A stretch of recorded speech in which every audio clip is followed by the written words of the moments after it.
വിശുദ്ധ കൊച്ചു ത്രേസ്യ പരിശുദ്ധ അമ്മയുടെ അടുക്കൽ വന്ന് ഇങ്ങനെ പറയുമായിരുന്നു: അമ്മേ, ഞാൻ അമ്മയേക്കാൾ ഭാഗ്യവതിയാണ്. കാരണം എനിക്ക് ഇത്രയും അനുഗ്രഹിക്കപ്പെട്ട ഒരമ്മയുണ്ടല്ലോ, അമ്മയ്ക്ക് അതില്ലല്ലോ എന്ന്. പരിശുദ്ധ അമ്മയെ അത്രമാത്രം സ്നേഹിച്ചിരുന്ന ഒരു വിശുദ്ധയുടെ തിരുനാളാണ് ഇന്ന് ഒക്ടോബർ 1 വിശുദ്ധ കൊച്ചു ത്രേസ്യയുടെ തിരുനാൾ. അതുപോലെ തന്നെ ജപമാല മാസത്തിന്റെ ആരംഭവും ഒക്കെയാണ്.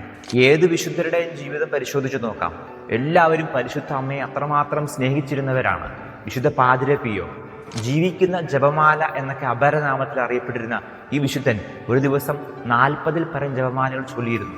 ഈ പുണ്യവൻ നമ്മോട് പറഞ്ഞു വയ്ക്കുന്ന ഒരു കാര്യമുണ്ട്: സ്വർഗം നമുക്ക് തന്ന ഏറ്റവും ശക്തമായ ആയുധമാണ് ജപമാല എന്നുള്ളത്.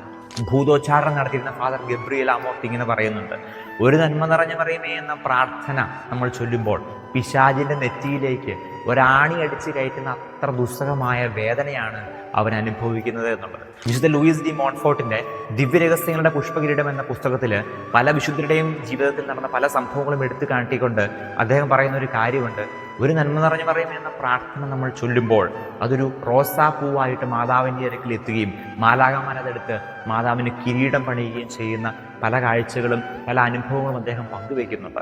ജീവിതകാലത്ത് ഒരുപാട് സഹിച്ച് മരിച്ച ഒരു പുണ്യവതി പിന്നീട് ഒരു ദർശനത്തിൽ വെളിപ്പെടുത്തിയ ഒരു കാര്യം ഇങ്ങനെയാണ്: ഒരു നന്മ നിറഞ്ഞ മറിയമേ എന്ന പ്രാർത്ഥന ചൊല്ലുവാനുള്ള യോഗ്യത എനിക്ക് ലഭിക്കുകയാണെങ്കിൽ എൻ്റെ ജീവിതകാലത്ത് ഞാൻ സഹിച്ചിട്ടുള്ള എല്ലാ സഹനത്തിലൂടെയും ഒരിക്കൽ കൂടി കടന്നു പോകുവാൻ ഞാൻ ഒരുക്കമാണ് എന്നുള്ളത്.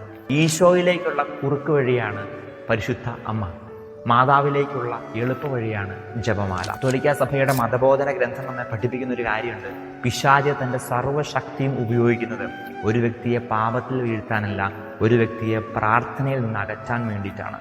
ഇത്രമാത്രം ശക്തമായിട്ടുള്ള ഈ പ്രാർത്ഥന ചൊല്ലുമ്പോൾ നമുക്കുണ്ടാകുന്ന മടുപ്പിന് കാരണം എന്താണെന്ന് ഇപ്പോൾ മനസ്സിലായില്ലേ? അതുകൊണ്ട് മടുപ്പ് കൂടാതെ ജപമാല എഴുതി പ്രാർത്ഥിക്കാനായിട്ട് നമുക്കൊരു തീരുമാനമെടുക്കാം. ഈ ഒരു ഒക്ടോബർ മാസം മുഴുവനും കൂടുതൽ ജപമാല ചെല്ലാനായിട്ട്, കൂടുതൽ പരിശുദ്ധ അമ്മയിലേക്ക് അടുക്കാനായിട്ട്, അങ്ങനെ കൂടുതൽ വിശുദ്ധരായി തീരാനായിട്ട് നമുക്ക് ഓരോരുത്തർക്കും പരിശ്രമിക്കാം.